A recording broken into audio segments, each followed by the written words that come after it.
2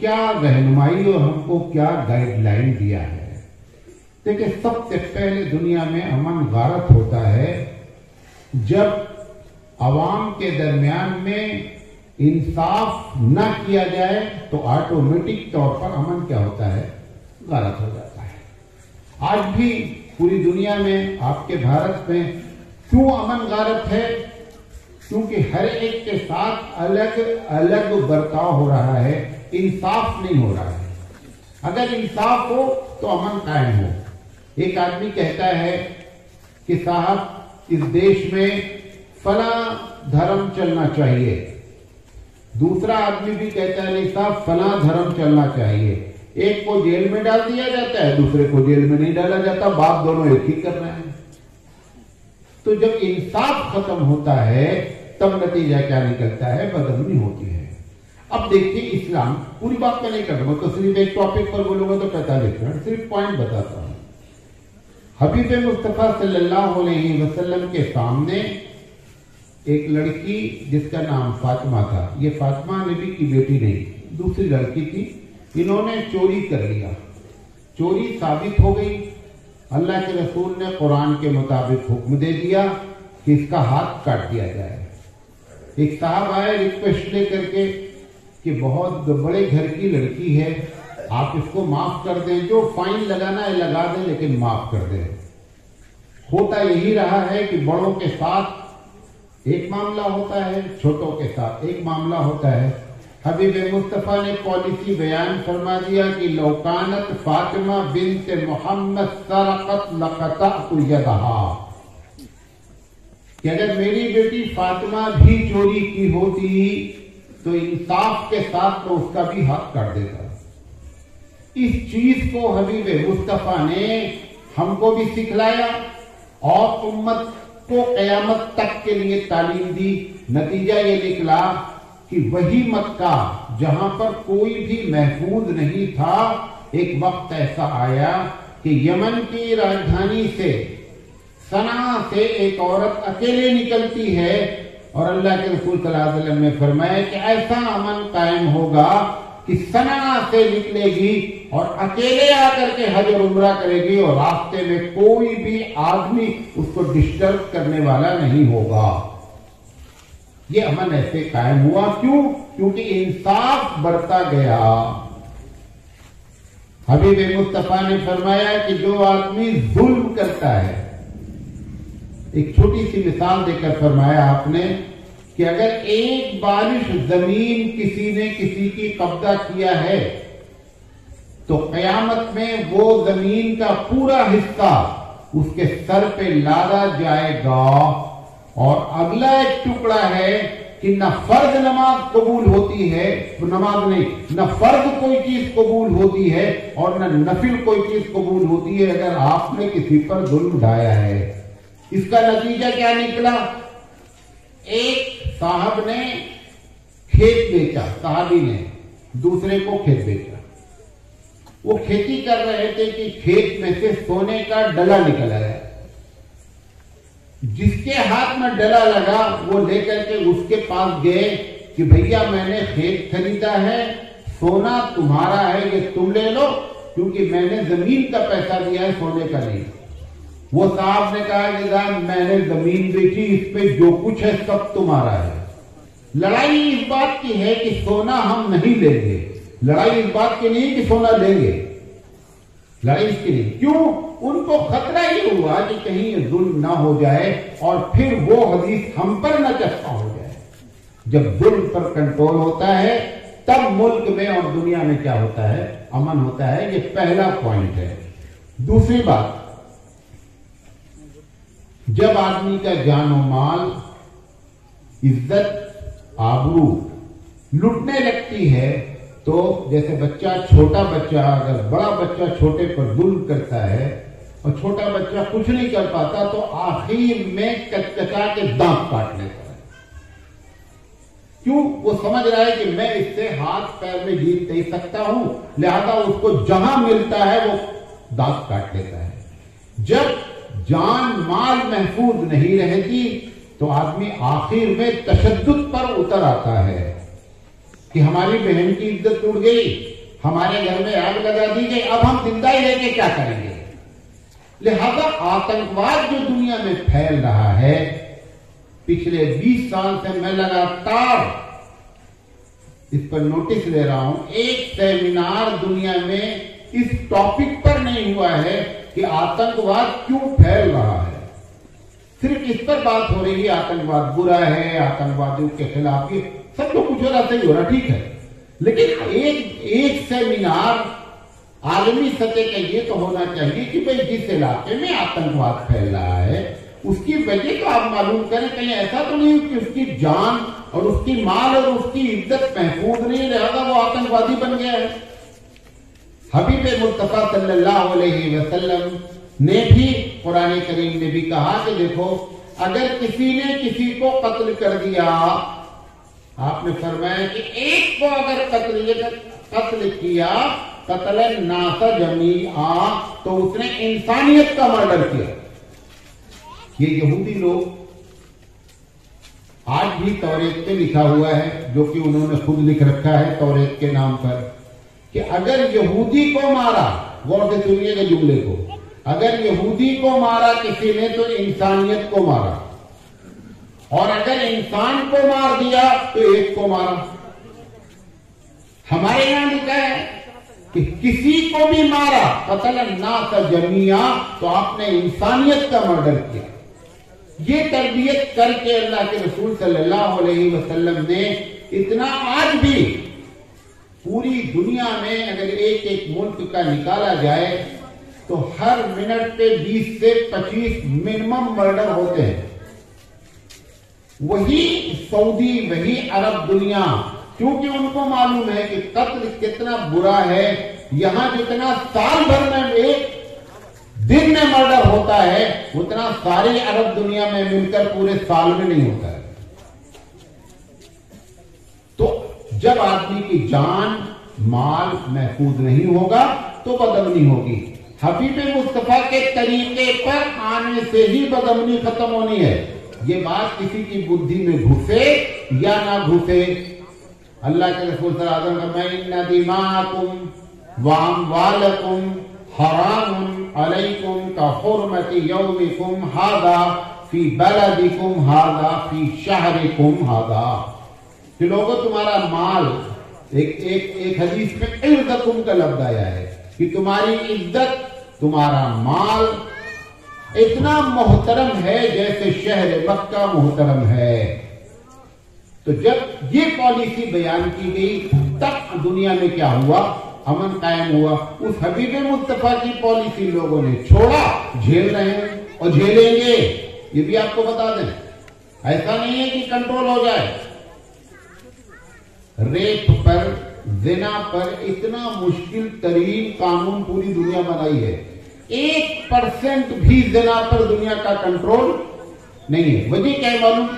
طریقے حبیب مصطفیٰ سے ہٹ کر جو بنایا گیا ہے اس پہ کنٹرول ہوتا نہیں ہے، اور حبیب مصطفیٰ جب کوئی چیز بتاتے ہیں تو وہ گائیڈڈ بائی اللہ ہوتے ہیں، لہذا وہ چیز کامیاب ہوتی ہے۔ انسان جب بناتا ہے تو دھوکہ کھاتا ہے، کھاتا رہے گا۔ تیسری چیز، دنیا میں امن اس وقت برباد ہوتا ہے جب مزدوروں پر ظلم ہوتا ہے۔ مزدوروں پر، مزدور کے بارے میں حبیب مصطفیٰ نے کیا کیا باتیں کی، لمبی بات ہے، 2 پوائنٹ بتاتا ہوں۔ بہت مشہور حدیث ہے، اللہ کے رسول صلی اللہ علیہ وسلم نے فرمایا کہ ابن ماجہ کی روایت ہے کہ مزدور کو مزدوری دے دو قبل اس کے کہ اس کا پسینہ سوکھے۔ شام میں کہہ رہا ہے بھیا مزدوری دے دو، آپ کہہ رہے ہیں کل آئیے، یہ 1 دن 2 دن برداشت کرے گا مزدور، اس کے بعد ویسے وہ غریب آدمی ہے، وہ اپنی جان سے کھیلے گا اور تمہاری جان برباد کرے گا۔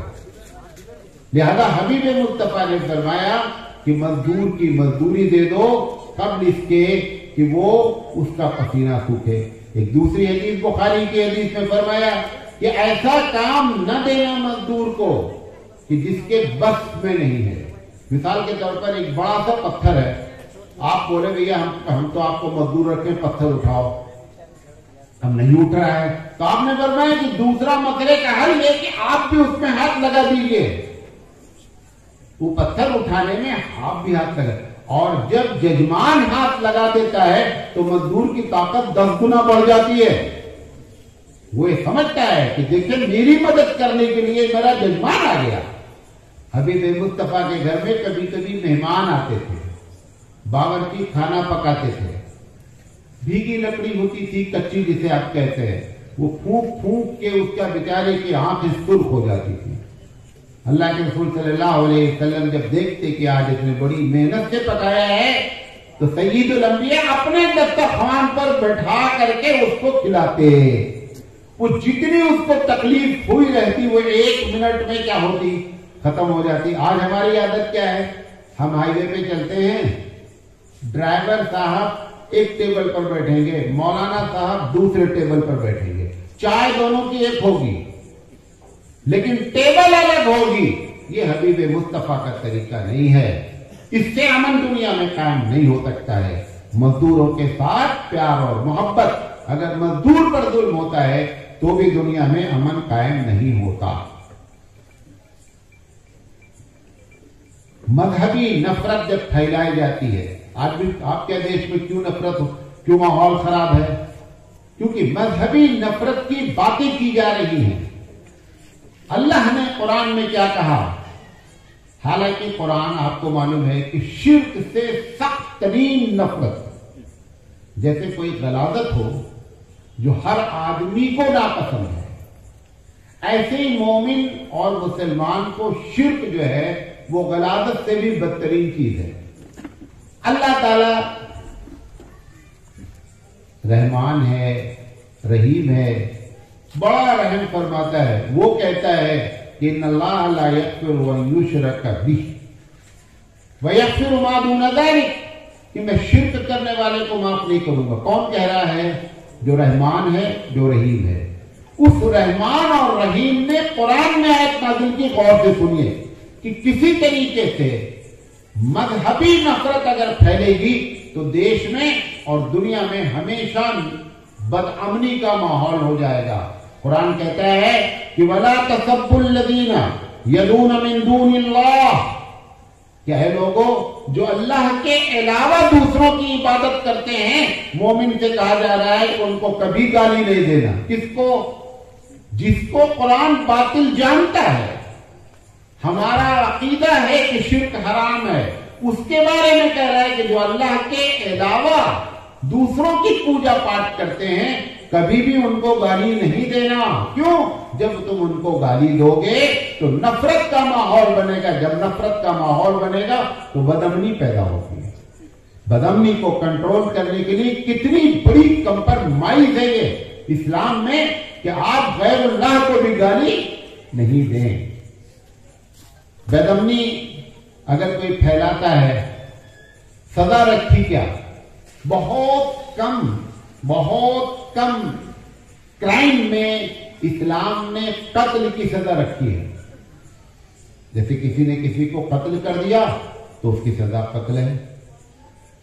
اگر کوئی آدمی بدامنی پھیلاتا ہے اور فساد پھیلاتا ہے دنیا میں، اس کی سزا قرآن مجید کیا کہتا ہے؟ وَيَسْعَوْنَ فِي الْأَرْضِ فَسَادًا أَن يَقْتُلُوا، کہ اگر دنیا میں کوئی بدامنی اور فساد پھیلاتا ہے تو اس کی سزا ہے کہ اس کو قتل کر دیا جائے. کیوں؟ کیونکہ اگر بدامنی پھیلے گی اور ایسے ان کو ڈھیل دیا جائے. کیوں بدامنی پھیل رہی ہے؟ ایک آدمی کبھی ہمارے نبی کو گالی دے رہا ہے، کوئی نوٹس لینے والا نہیں. کل تک ہم کو گالی دیتے تھے، چلو ہم نے نوٹس لے لیا. اب تم ہمارے نبی کو گالی دے رہے ہو قرآن کے بارے میں. نتیجہ کیا ہے کہ ایک نفرت کا ماحول جو پیدا کیا جا رہا ہے. وہ سزائیں جو ہمارے سنویدھان میں لکھی ہوئی ہیں وہ سزائیں بھی لاگو کر دی جائیں تو لوگوں کی ہمت نہیں ہوگی کہ وہ کسی بھی مذہبی پیشوا اور رہنما پر وہ اس طریقے سے اپنی زبان کھولے.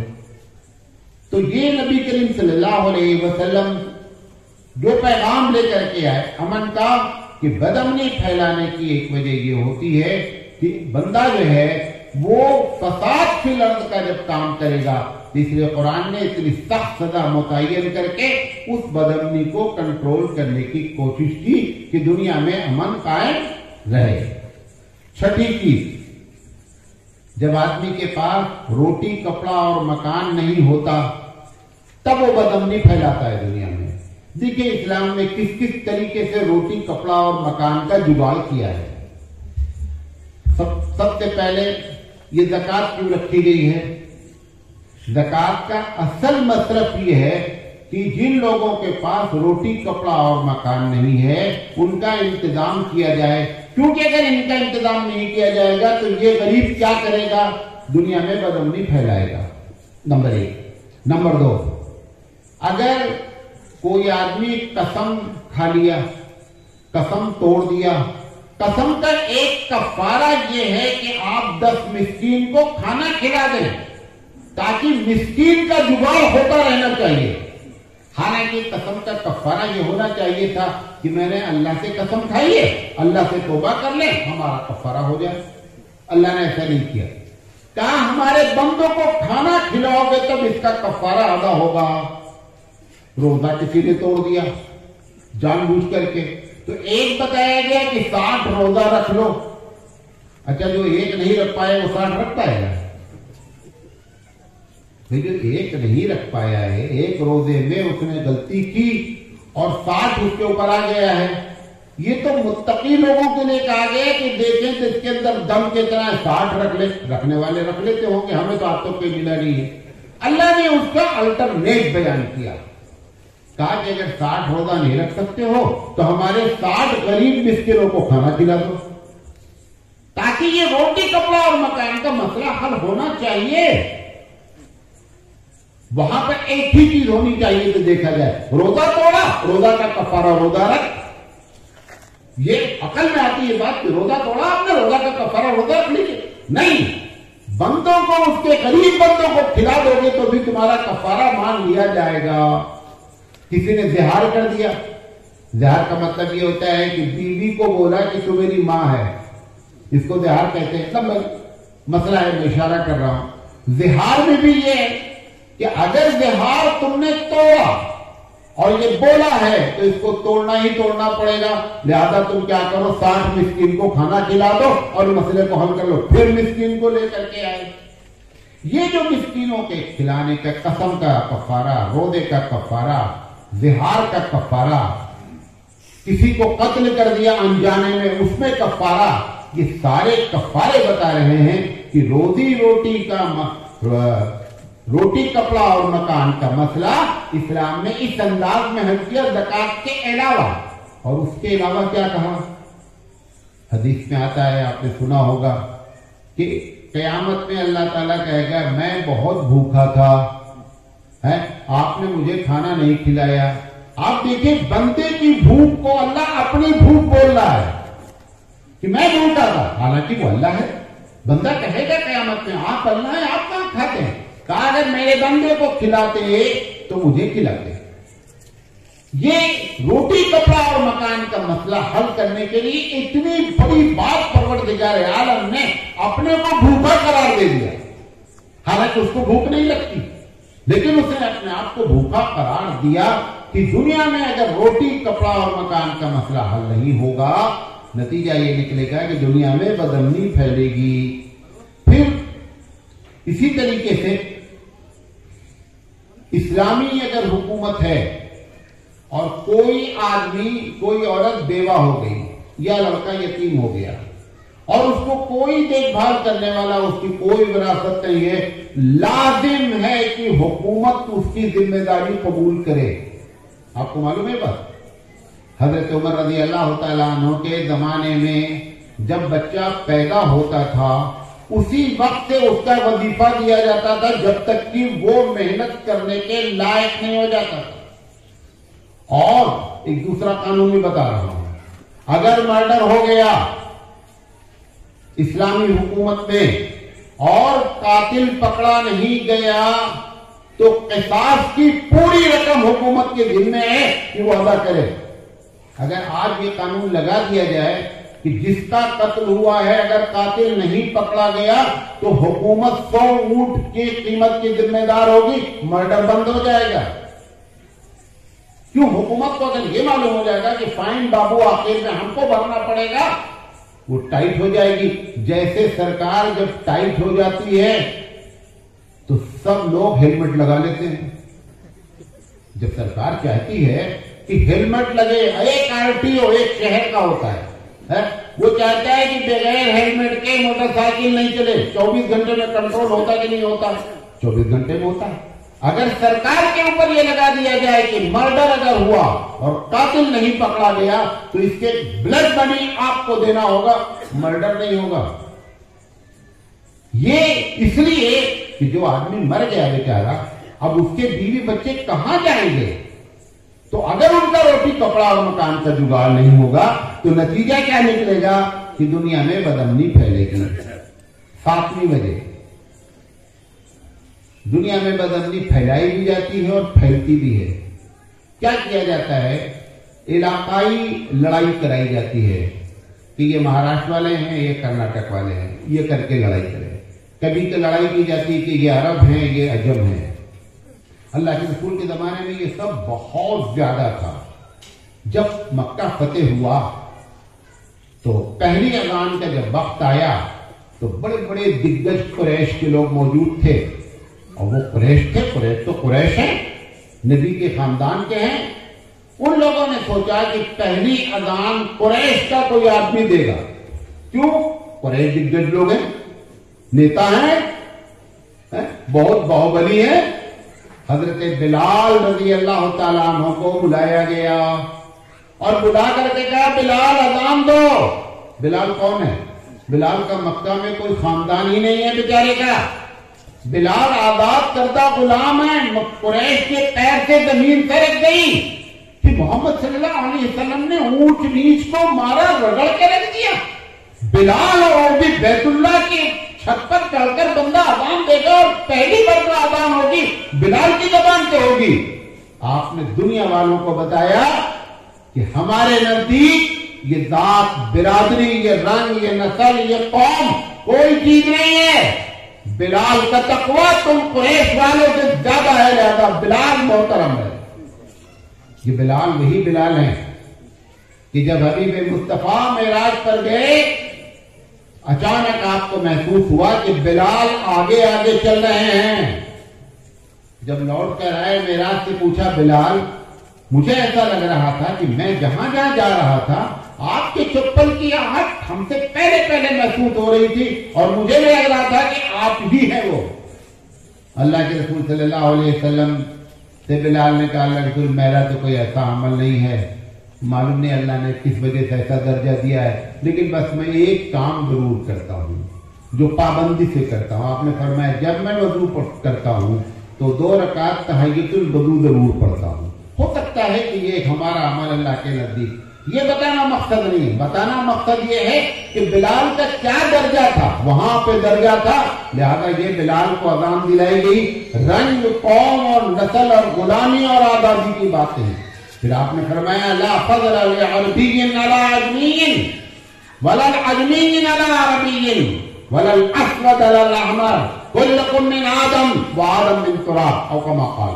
آپ نے فرمایا کالے گورے کچھ بھی نہیں ہیں، خون سب کے ایک کلر ہیں، رنگ بھلے الگ ہیں، خون ایک کلر ہیں، اور سب کا بایو کیمیکل مٹی ہے۔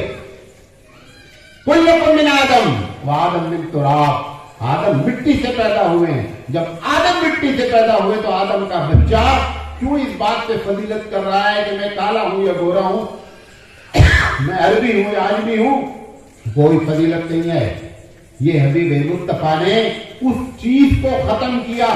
آج جتنے دلت اس دنیا میں خاص کر بھارت میں مسلمان ہوئے ہیں، ان کی ایک وجہ یہ ہوتی ہے کہ یہاں مسلمانوں میں چھوا چھوت نہیں ہے، چھوا چھوت نہیں ہے۔ ہم ایک پلیٹ میں ایک مسلمان اگر ابھی مسلمان ہو جائے، کسی بھی ذات کا ہو، ہمارے گلاس میں پانی پی لیں، ہم اس کا پانی پی لیں، ہماری پلیٹ میں وہ کھا لیں، اس کی پلیٹ میں ہم کھا لیں. کیوں؟ کلمہ لا الہ الا اللہ نے سب کچھ ختم کر دیا. اب کلمہ بنیاد بنا. بنیاد کیا بنا؟ کلمہ بنا. لہذا کلمے کی بنیاد پر حبیب مصطفیٰ نے سب کو اکٹھا کیا. پھر آپ نے فرمایا، یعنی لا فضل، یہ حدیث جنگ کے موقع پر عموماً بربریت اختیار کی ہے. بربریت سمجھتے ہیں؟ بہت زیادہ خون خرابہ ہے. نبی کریم صلی اللہ علیہ وسلم جنگ کے لیے نکل رہے ہیں، حکم کیا دیا جا رہا ہے؟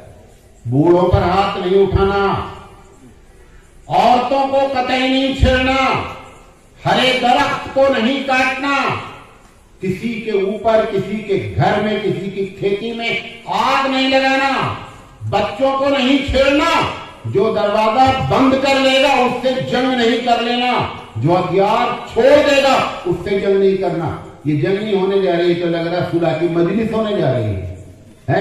اس طریقے سے امن برقرار کیا حبیب مصطفیٰ نے. ابو سفیان زندگی بھر حبیب مصطفیٰ کے اگینسٹ میں کمانڈر ان چیف رہے سوائے جنگ بدر کے. اور جب مکے میں داخل ہوئے آپ نے ایسا جملہ فرمایا کہ ابو سفیان چاروں خانہ چت ہو گئے. میں جس نے زندگی پر دشمنی کی، کیا فرمایا؟ من دخل فی بیت ابی سفیان فہو آمن. کہ آج فتح مکہ کے دن جو آدمی ابو سفیان کے گھر میں داخل ہو جائے گا، میں مان لوں گا کہ اس کو امان ابو سفیان نے دے دی ہے. ومن دخل فی بیت اللہ فہو آمن. جو بیت اللہ میں داخل ہو جائے گا وہ بھی آمن ہے. ابو سفیان نے سن کر کے کہ بیت اللہ کے برابر میرا گھر قرار دیا حبیب مصطفیٰ نے، اب جنگ کیا لڑی جائے گی؟ نفسیاتی طور پر جنگ ختم ہو گئی. یہ امن ایسے قائم کیا ہمارے سرکار دو عالم صلی اللہ علیہ وسلم نے. 8ویں بات جو بدامنی پھیلتی ہے جب کسی کو آپ زبردستی اپنا دین تھوپتے. قرآن نے کہا لا اکراہ فی الدین، دین میں کوئی زبردستی نہیں ہے. سورہ کافرون میں کہا گیا لکم دینکم ولی دین، تیرا دین تیرے لیے، میرا دین میرے لیے. میرا کام ہے کہ تم کو صحیح بات بتانا. قبول یہ ہمارے ذمے رکھا ہی نہیں اللہ نے، یہ اللہ کے ذمے ہے. اللہ جسے چاہے گا توفیق دے گا. آپ کسی کے ساتھ زبردستی نہیں کر سکتے. اسلام میں زبردستی حرام ہے اپنے دین کے بارے میں، کہ کسی کو زبردستی اسلام قبول کرایا جائے. حبیب مصطفیٰ کی یہ پالیسی. فمن شاء، قرآن کہتا ہے فمن شاء فلیؤمن، جس کا دل چاہے ایمان لے آوے. ومن شاء فلیکفر، جس کا دل چاہے انکار کر دے. یہ پالیسی بیان کر کے کیوں؟ کیونکہ جب اسلام سپر پاور تھا تو دنیا کو چاہتا تو پوری دنیا زبردستی مسلمان ہو جاتی. 850 سال اس دیش میں ستہ کس نے سنبھالی؟ مسلمانوں نے. آج لوگ کہتے نا تمہارے قرآن میں لکھا ہوا ہے کہ جہاں کافر ملے قتل کر دو. اچھا، میں کہتا ہوں جو آیت تم نے سمجھی بیٹا، وہ 850 سال جو ستہ میں تھے وہ سمجھتے تو آپ تم یہ کہنے کے لائق ہی نہیں رہتے. اگر اس آیت کا وہی مطلب ہے جو آپ بیان کر رہے ہیں کہ کافر جہاں ملے قتل کر دے، تو یہ 850 سال جو دلی کی سطح پہ بیٹھا تھا، جس کی توتی بولتی تھی، جہاں پیسے گن کے نہیں تول کے رکھے جاتے تھے، اگر وہ اس آیت کا یہی مطلب جانتا تو آپ اس دیش میں کوئی بھی وہ پمفلیٹ بانٹنے والا باقی نہیں رہتا. یہ لوگوں نے غلط فہمیاں مچائی. ہمارے پاس تو زبردستی دین کا کوئی تصور ہی نہیں ہے کہ کسی کو زبردستی. کیوں؟ کیونکہ اسلام کا معنی ہی ہوتا ہے امن اور شانتی. 2 معنی ہوتے ہیں سلامہ کے، ایک صحیح سلامت اور ایک سرنڈر ہونا. میں نے جو آپ کو حدیث پڑھی آج، آپ نے ہمیشہ حدیث جو سنی ہے وہ حدیث کیا ہے کہ المسلم من سلم المسلمون. میں نے وہ حدیث نہیں پڑھی ہے، آپ نے نوٹ کیا ہے؟ المسلم من سلم الناس. مسلمان تو وہ ہوتا ہے کہ جس کی ذات سے، جس کی زبان سے، جس کے ہاتھ سے دنیا محفوظ رہتی ہے وہ مسلمان ہے۔ وہ مسلمان کیا رہا کہ جو اپنے کیریکٹر سے لوگوں کو، اپنے اخلاق سے لوگوں کو آرام نہ پہنچا سکے۔ حبیب مصطفیٰ ایسے آدمی کو مسلمان ماننے کے لیے تیار نہیں ہے۔ یہ ہے تاریخ مسلمان کی۔ یہ ہمارے سرکار دو عالم صلی اللہ علیہ وسلم نے دنیا میں امن قائم کرنے کی نیگیٹو پالیسی کو پازیٹو میں چینج کیا۔ میں 35 منٹ بول چکا ہوں، 10 منٹ اور باقی ہے۔ اب میں نے کہا تھا دوسری بات نا کہ ایک طریقہ ہوتا ہے مثبت انداز میں امن قائم کرنے کا۔ اللہ کے رسول صلی اللہ علیہ وسلم دیکھیے کہ امن نہیں ڈسٹرب ہو، امن نہیں ڈسٹرب ہو، بھلے ہم ڈسٹرب ہو جائیں، امن نہیں ڈسٹرب ہونا چاہیے۔ آپ کو ایک مثال دیتا ہوں۔ اللہ کے رسول صلی اللہ علیہ وسلم ابھی نبوت کا اعلان نہیں کیے تھے۔ قریش نے ایک پارٹی بنائی، NGO کہہ لیجیے۔ ان کا مقصد یہ تھا کہ کسی پر ظلم اگر ہوگا تو ہم یہ نوجوان 10-20 لوگ مل کر کے اس ظالم سے جا کر کے ظلم کو روکیں گے۔ اللہ کے رسول نے کہا کہ میں بھی ممبر بننا چاہتا ہوں۔ ابھی نبوت کا اعلان نہیں ہے، نبوت سے پہلے کی بات بتا رہا ہوں۔ کہا میں بھی اس کا ممبر بننا چاہتا ہوں۔ اور نبوت کے بعد بھی آپ نے فرمایا کہ ایسی کوئی کمیٹی اگر کہیں تشکیل پائے گی تو میں پہلے شخص ہوں گا جو اس کا ممبر بنوں۔ کیوں؟ کیونکہ میرا مقصد ہی یہی ہے کہ دنیا میں ظلم نہیں ہونا چاہیے۔ نمبر 2، اللہ کے رسول صلی اللہ علیہ وسلم جب صلح حدیبیہ کا معاملہ ہوا، ٹھیک ٹھاک مسلمان عمرہ کرنے آپ کے ساتھ گئے۔ کفار مکہ نے حدیبیہ کے مقام پر مکے سے پہلے بیریئر لگا دیا کہ میں تم کو عمرہ نہیں کرنے دوں گا۔ صحابہ بھی جوش میں تھے اور ایمان کی طاقت اپنی جگہ، ویسے طاقت اپنی جگہ، ایمان کی طاقت خود 10 گنا زیادہ ہوتی ہے۔ انہوں نے کہا اللہ کے رسول اگر یہ عمرہ کا نہیں کرنے دینا چاہتے نا تو ہم آپ دیکھ لیتے ہیں کہ کتنا دم ان کے اندر ہے۔ حبیب مصطفیٰ نے دیکھا کہ امن بگڑ جائے گا۔ آپ نے ریکویسٹ کیا قریش سے کہ کیا پرابلم ہے؟ کعبہ تمہارے باپ کا نہیں ہے، کعبہ اللہ کا گھر ہے، ہم بھی اللہ کے بندے ہیں، تم بھی اللہ کے بندے ہو، تم بھی عمرہ کرتے ہو، ہم بھی عمرہ کریں گے۔ انہوں نے کہا وہ سب تقریر نہیں چاہیے، میں تم کو عمرہ نہیں کرنے دوں گا۔ اللہ کے رسول صلی اللہ علیہ وسلم نے بہت سمجھایا۔ انہوں نے کہا اگر عمرہ کرنا ہی چاہتے ہو تو ہماری کچھ شرطیں ہیں، وہ شرط آپ مانیں گے تب عمرہ کرنے دیں گے، اور وہ بھی اس سال نہیں، کمنگ ایئر، آنے والے سال میں۔ اللہ کے رسول کا مقصد تھا امن بھنگ نہیں ہونا۔ انہوں نے کہا میری پہلی شرط یہ ہے کہ آپ اگلی سال آئیں گے۔ صحابہ بھی پھر گئے۔ اللہ کے رسول کس چیز میں ہم ڈر رہے ہیں؟ ہم تو ان کو بھول لیں گے، آپ اجازت دیجئے۔ یہ تو بسم اللہ الرحمن الرحیم کے برابر بھی نہیں ہے۔ اللہ کے رسول صلی اللہ علیہ وسلم نے کہا شانتی اختیار کرو۔ ابو بکر صدیق رضی اللہ تعالیٰ عنہ نے سمجھایا صحابہ سے کہ بتاؤ کہ نبی جو کچھ کر رہے ہیں یہ گائیڈڈ بائی اللہ ہیں یا نہیں ہیں؟ کہا ہیں۔ کہا بس سب لوگ شانت رہو، جو اللہ کے رسول کر رہے ہیں کرنے دو۔ اور اللہ کے رسول کے سامنے صرف ایک بات تھی کہ امن برقرار رہنا چاہیے۔ انہوں نے پہلی شرط رکھی، آپ نے کہا اوکے۔ انہوں نے کہا دوسری شرط، کہا وہ کیا ہے؟ کہا کہ 15 سال ایک روایت پہ، بعد میں 10 سال، 10 سال تک تم اور ہم آپس میں جنگ نہیں کریں گے۔ حبیب مصطفیٰ نے کہا اس سے بہتر کیا بات ہو سکتی؟ اوکے، کیونکہ ہمارا تو مقصد ہی کیا ہے؟ امن، اور تم کہہ رہے جنگ نہیں کریں گے، ایک دم صحیح ہے، ہم جنگ نہیں کریں گے۔ تیسری شرط انہوں نے رکھی کہ اگر ہمارے بندے ایمان لائے اور مدینہ گئے تو فوراً مدینہ سے مکہ بھیجنا ہے۔ کہا ٹھیک ہے بھیا بھیج دیں گے۔ کہا تمہارا بندہ اگر کافر ہو کر کے یا کسی وجہ سے مکہ آیا تو ہم قطعی جانے نہیں دیں گے. کہا ٹھیک ہے بھیا نہ جانے دینا. اب بتائیے کوئی صلح ہو گئی ہے؟ کوئی ہونا چاہیے تھا کہ ہمارا بندہ آئے گا تو تم واپس کر دینا, تمہارا بندہ آئے گا تو ہم واپس کر دیں گے. کہہ رہے تمہارا بندہ آئے گا تو ہم واپس نہیں کریں گے, اور ہمارا بندہ تمہارے پاس جائے گا تو تم کو واپس کرنا ہے. آپ نے فرمایا اوکے بھائی یہ بھی صحیح ہے. اب صحابہ کا پارا اور گھوم رہا کہ کون سی یہ شرط ہوتی ہے؟ بھائی شرط میں تو کچھ لے دے کچھ دے والی بات ہوتی, یہ کیسی شرط چل رہی ہے؟ پھر شرط جب لکھی جانے لگی یہ اور بات ہو رہی ہے. تو حضرت علی سے کہا لکھو بھیا. حضرت علی نے لکھا من محمد رسول اللہ. جیسے لکھا انہوں نے کہا آپ نے رسول اللہ کیوں لکھا؟ آپ لکھے محمد بن عبداللہ. ہم اگر رسول اللہ مان لیں تو جھٹ یہ لفڑا کہیں کو, یہ تو لفڑا ہی رسول اللہ کا ہے جو اللہ کی جانب سے متعین کردہ رسول ہے, کوئی خود سے رسول نہیں ہو. رب ذوالجلال کی جانب سے وہ رسول ہیں.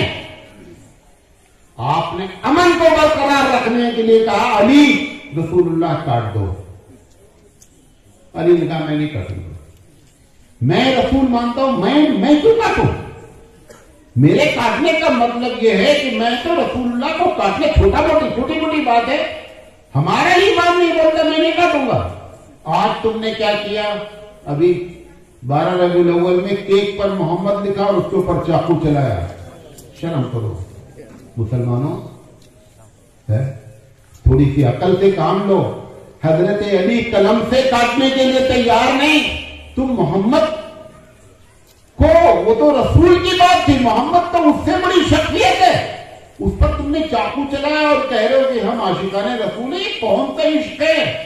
کیا جواب دیں گے خدا کے یہاں؟ حضرت علی رضی اللہ تعالیٰ عنہ کو سمجھایا, نہیں مانے.